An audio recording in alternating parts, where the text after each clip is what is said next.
அனுமனின் அழகே சுந்தரகாண்டம், அனுமனின் அழகே சுந்தரகாண்டம்ங்கிற அந்த தலைப்பில் நம்ம உங்களோட கருத்து பரிமாற்றத்தை செஞ்சிட்ருக்கேன். அந்த சுந்தரகாண்டத்தினுடைய மேன்மையை பற்றி பேசும்போது அனுமனுடைய அழகை பற்றி நாம் பேசிக்கொண்டிருக்கிறோம். அந்த அனுமனுடைய அழகு ஆக்கிரமித்திருப்பது தான் சுந்தரகாண்டம். அந்த சுந்தரகாண்டத்தினுடைய மகிமையை பேச உட்புகும் முன் அனுமனுடைய அஞ்சனை மைந்தன் அனுமனுடைய அழகை பற்றி நம்ம பேசிக்கொண்டிருக்கிறோம்.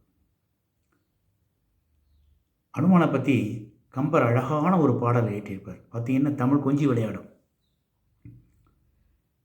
கம்பராமாயணத்தில் அஞ்சிலே ஒன்று பெற்றான், அஞ்சிலே ஒன்றை தாவி, அஞ்சிலே ஒன்றாக ஆரியர்க்காக ஏகி, அஞ்சிலே ஒன்று பெற்று அணங்கை கண்டையலார் ஊரில் அஞ்சிலே ஒன்றை வைத்தான், அவன் எம்மை அழித்து காப்பான். மிக அருமையான பாடல். தமிழ் இப்படி விளையாடுவாங்க. அஞ்சு அஞ்சு அஞ்சுன்னே வருவாருங்க. அஞ்சனை மைந்தன் அனுமான், அஞ்சான் அஞ்சன் அனுமான். சரி, இந்த அஞ்சில் பாருங்கள், அஞ்சுன்னா என்னென்னா பஞ்சபூதங்கள். பஞ்சபூதம் எது? நிலம், நீர், நெருப்பு, ஆகாயம், காற்று. என்ன பஞ்சபூதம். இதை வச்சு எப்படி தமிழில் விளையாடியிருக்கார் பாரு கம்பர். பாருங்கள், அஞ்சிலே ஒன்று பெற்றான். அஞ்சிலே ஒன்றுன்னா வாயு. அனுமான் வாயு மைந்தன். காற்று, காற்று வாயு மைந்தன். அஞ்சிலே ஒன்று பெற்றான். அஞ்சிலே ஒன்றை தாவி. அனுமான் சீதையை பார்க்கறதுக்காக கடலை தாவிட்டு போகிறார். கடல்ங்கிறது தண்ணீர், நீர். இந்த கடல் நீர், ஐம்பூதங்களில் ஒன்று நீர். அடுத்தது அஞ்சிலே ஒன்று பெற்றான், அஞ்சிலே ஒன்றை தாவி, அஞ்சிலே ஒன்றாக ஆரியர்க்காக ஏவி. இந்த ராமலட்சுமணனுக்காக ஆகாயத்தில் இலங்கைக்கு பறந்து போகிறார். அது ஆகாயம். அதுவும் ஐம்பூதங்களில், அஞ்சு பூதங்களில் ஒன்று. அஞ்சிலே ஒன்று பெற்ற அணங்கை கண்டையலார் ஊரில். அஞ்சிலே ஒன்று பெற்ற அணங்கை சீதா. சீதா யாருக்கு பிறந்தாங்க? நிலத்துக்கு. நிலத்தில் கிடைச்சி, நிலத்தினுடைய மகள், பூமித்தாயின் மகள், பூமித்தாய். அங்கே நிலம், அதுவும் ஐம்பூதங்கள் ஒன்று. அஞ்சிலே ஒன்று பெற்ற அணங்கை கண்ட அயலார் ஊரில். அயலார் ஊர்னா இலங்கை. அஞ்சிலே ஒன்று பெற்ற அணங்கை, அந்த ஊரில் போய் பார்த்து அந்த ஊரில் நெருப்பை வைக்கிறார். அயலார் ஊரில் அஞ்சிலே ஒன்று பெற்று அஞ்சிலே ஒன்றை தாவி, அஞ்சிலே ஒன்றாக ஆரியர்க்காக ஏகி, அஞ்சிலே ஒன்று பெற்று அணங்கை கண்ட அயலார் ஊரில் அஞ்சிலே ஒன்றை வைத்தான். அதான் நெருப்பு. அஞ்சிலே ஒன்றை வைத்தான், நெருப்பு. அஞ்சிலே ஒன்றை வைத்தான், அவன் எம்மை அழித்து காப்பான். எப்போவுமே நம்மளை காப்பார் இந்த அனுமான் அப்படின்னு அழகான தமிழ் எழுதியிருப்பார். இது உணர்ந்து படித்தீங்கன்னா இதில் உள்ள தத்துவம் எல்லாம் புரியும். பஞ்சபூதங்களையும் உள்ளடக்கியவர் அனுமான், எல்லாத்தையும் உள்ளடக்கியவர். ராமலட்சுமணர்கள் அவங்களுடைய துயரத்தை நீக்குவதற்காகவும் ராமருடைய மனைவியை கண்டுபிடிப்பதற்காகவும் அனுமான் இலங்கைக்கு பறந்து போய் இலங்கையில் செஞ்ச விளையாட்டுகள்லாம் நம்மளை வசீகரிக்கக்கூடிய ஒன்று. கடைசியில் இங்கே நெருப்பியை வச்சுட்டு அரக்கர்களை அழித்தவர் என்ற இதில் அவருக்கு மிகப்பெரிய பெருமை உண்டு. இந்த அனுமானுடைய வீரதீர செயல்களை மற்றவங்க பாராட்டுறதை விட அங்கே உள்ள இந்திரஜித்து அவங்க அப்பாட்ட கடைசியில் தந்தைகிட்ட சொல்கிறான், ராவணன்ட்ட, நல்லா கவனிங்க, தந்தையே, அவனே கொஞ்சம் எப்போவுமே கொஞ்சம் அகங்காரத்தோடு தான் பேசுவான். அப்படிப்பட்டவன் அனுமானுடைய அந்த தீர செயல்களெல்லாம் பார்த்துட்டு சொல்கிறான், தந்தையே, இப்படிலாம் கொண்டாடுறாங்களே எல்லாரும் ராமனை பற்றி, அந்த ராமனை கூட நான் போரில் வென்று கொன்னுடுவேன், நான் வெற்றி வாகை சூடிடுவேன். ஆனால் என்னால் இந்த வானரமாக இங்கே இவ்வளோ விளையாட்டுகளை விளையாடிட்டு போனேன், அந்த வானரமாக அனுமானை மட்டும் என்னால் வெல்ல முடியாது, அந்த அனுமானை என்னால் வெல்ல முடியாது அப்படின்னு சொல்கிறான் இந்திரஜித். அப்போ அனுமானுடைய பராக்கிரமத்தை பாருங்கள். அந்த அளவுக்கு பராக்கிரமசாலி அனுமான். அந்த அனுமானுடைய புகழ் இருக்கே, அந்த அழகு ராமாயணத்தோடு நின்று போயிடல. ராமாயண காலத்துக்கு அப்புறமும் தொடருது, இன்றைக்கும் தொடருது. ராமாயணத்துக்கு அப்புறம் கிருஷ்ணாவதாரம் எடுத்தார் திருமால், அப்பவும் வருது கிருஷ்ணாவதாரத்துலேயும். அதுக்கு ஒரு அழகான கதை உண்டு. அது சின்னஞ்சிறுவர்கள் கூட அறிந்து உணர்ந்து அதில் உள்ள ஒரு அறிவுரை ஏற்றுக்கொள்ளக்கூடிய ஒரு நல்ல தத்துவம் இருக்குது. பாண்டவர்கள் வந்து வனவாசம் போயிட்டாங்க, வனவாசத்தில் இருக்காங்க காட்டுக்குள்ளே. அப்போ திரௌபதி வந்து பீமன்கிட்ட ஒரு மலர் வேணும் அப்படின்னு கேட்குறான். அந்த மலர் வந்து சௌகாந்திகான்னு பேர், அதுக்கு பேர், அந்த மலருக்கு பேர் சௌகாந்திகா.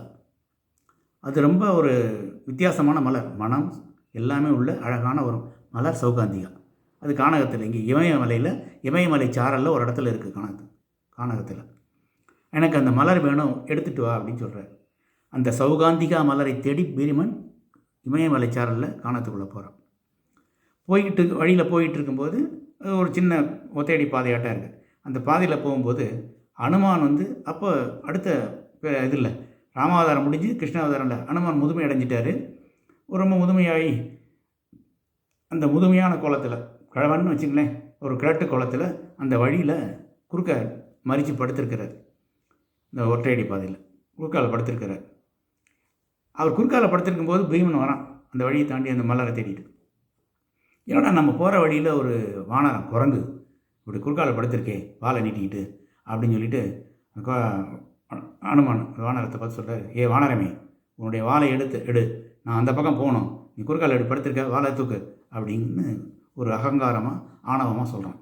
இதை வச்சுக்கிட்டு அனுமான் சிரிக்கிறார், படுத்து அனுமான்.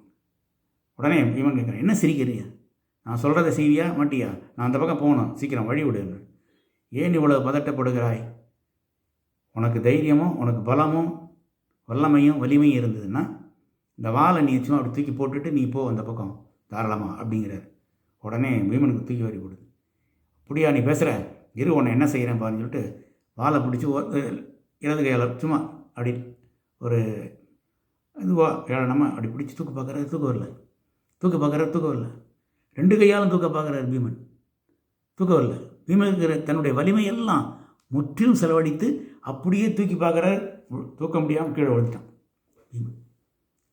உடனே அனுமான் ஒரு புன்னகைக்கிறார், என்ன தம்பி உன்னால் முடியலையா அப்படின்னு கேட்குறாரு ஒரு புன்னகையோட. உடனே மறுபடியும் எந்திரிச்சு, என்ன முடியல, அதை மறுபடியும் செய்கிறேன் பாருன்னு சொல்லிட்டு மறுபடியும் அதே போல் முயற்சி செய்கிறார். வாழை அசைக்க கூட முடியல, திருப்பி பார்த்தாலும். உடனே அவருக்கு சந்தேகம் வந்துடுது, இது வந்து வானரம், சாதாரண குரங்கல்ல, வேறு ஏதோ ஒரு இது அப்படின்னு சொல்லிட்டு உடனே பணிவோடு, அப்போ தான் அவர் பணி வருது. இவ்வளோ நேரம் இந்த அகங்காரம் போய் பணிவோடு, நீங்கள் உண்மையான குரங்கு வானரம் அல்ல, நீங்கள் யார் என்று தயவுசெய்து சொல்லுங்கள் அப்படின்னு பணிவோடு கேட்குறாரு. அப்போ அனுமான் எந்திரிச்சு, தம்பி பீமா, நான் தான் ராமபக்த அனுமான், சீதாராம அனுமான், ராமனுடைய தொண்டன், நீ எனக்கு தம்பி, நானும் நீயும் வாயுபுத்திரர்கள், அனுமானும் வாயுபுத்திரர், பீமனும் வாயுபுத்திரர், அனுமானுடைய தம்பி பீமன் அப்படின்னு சொன்னோன்னு பீமனா என்னை மன்னிச்சிருங்க அண்ணான்னு சொல்லி அப்படியே அனுமானை கட்டி தடுவிக்கிறார், என்னை மன்னித்து கொள்ளுங்கள்.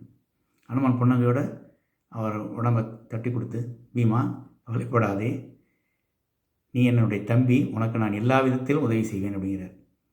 உடனே பீமன் சொல்கிறாரு, எங்களுடைய யுத்தத்தில் நீங்கள் தான் எனக்கு உதவி செய்யணும் நிறையா, கண்டிப்பாக நான் உதவி செய்வேன், மறுக்க மாட்டேன். உன்னுடைய அர்ஜுனனுடைய தேருடைய கொடியில், உச்சியில், அந்த கொடியில் என்னுடைய உருவம் பதித்த கொடி பறந்துக்கிட்டு இருக்கும். அந்த உருவத்தில் அந்த அனுமான் என்னுடைய உருவம் அங்கே வைக்கப்பட்ட கொடி பறக்கும். அதிலிருந்து நான் உனக்கு எல்லா விதமான வலிமையை ஊட்டி உங்களுடைய போரில் வெற்றி பெறுவதற்கான எல்லா விதமான முயற்சிகளையும் நான் செய்வேன் அப்படிங்கிற இந்த கதை என்ன சொல்லுது? பீமன் என்ன தான் வலிமை உள்ளவனாக இருந்தாலும் ஒரு அகங்காரம் இருக்குது. அப்படி அகங்காரம் இருக்கக்கூடாது, அந்த ஆணவம் இருக்கக்கூடாது அப்படிங்கிறத, வலிமை உள்ளவங்கள் பணிவோடு இருக்கணும் அப்படிங்கிறத இந்த கதை காட்டுது. இதே போல் இன்னொரு கதையும் இருக்குது. ராமாவதாரம் முடிஞ்சு கிருஷ்ணாவதாரத்தில் நடக்கும்போது கிருஷ்ணரே கருடன் கொஞ்சம் அகங்காரம் வந்துருச்சு. தான் எப்போதும் திருமாலிட்டு இருக்கேன், திருமாலுடைய நிழலாட்டம் இருப்பேன், எப்போவும் திருமாலுக்கு வாகனமே நான் திருமாலுக்கு என்றைக்கும் அவருடைய விட்டு பிரியாமல் நிழலாக அவரோட என்றைக்குமே இருக்கிறதுனால நான் தான் பெரியவன் ஒரு அகங்காரம் இருக்குது. அதே போல் பறந்து செல்வதிலும் நான் தான் மிக வேகமாக பறப்பேன் அப்படிங்கிறது. அந்த அகங்காரத்தை பார்த்து கிருஷ்ணர் இந்த அகங்காரத்தை போகணும் கருடனுக்குன்னு சொல்லிட்டு, அப்போவும் நீ போய் அனுமான் ஒருத்தர் இருக்கார், அவர்கிட்ட போய் இது பண்ணிட்டான்னு ஒரு கதை இருக்குது. அங்கேயும் போய் கருடன் அனுமான்கிட்ட போய் வம்பிழுப்பார், அனுமான்கிட்ட போய் சண்டை இழுப்பார். ஆனால் அந்த சண்டையில் தோற்று போயிடுவார். அப்போ தான் அனுமான் சொல்லுவார், எனக்கு கிருஷ்ண பரமாத்மாலாம் தெரியாது, நீ யார்கிட்ட வந்தங்கள்லாம் எனக்கு எனக்கு உள்ளது ஒரே ராமர், அவன் ராமர் பக்தன் சொல்லி தன்னுடைய வலிமையை அங்கே பணியோடு காட்டுவார். அந்த அனுமானுடைய வலிமையை பார்த்து அங்கே கருடனும் தன்னுடைய அகங்காரத்தை இழந்து மன்னிச்சிருங்க அப்படின்னு சொல்லுவாப்புல. ஸோ கருடனுடைய அகங்காரத்தையும் போக்குனவர் அனுமான் தன்னுடைய பணிவான இதில். இப்படி வலிமை மிக்கவராக இருந்தாலும் தன்னுடைய பணிவால் தன்னுடைய ஒரு அகங்காரம் இல்லாத நோக்கில் எல்லாரையும் கவர்ந்தவர் அனுமான். அனுமான்கிட்ட உள்ள ஒரு பெரிய நல்ல குணம், நல்ல ஒரு தீரமான ஒரு குணம் என்னன்னு கேட்டால், பிறர் நலம்தான் விரும்புவார், தன்னலம் விரும்பாதவர்.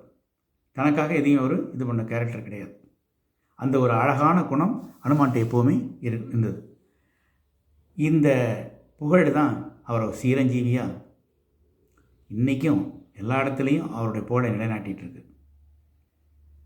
அவருக்குன்னு தனி கோயில்கள் இருக்குது.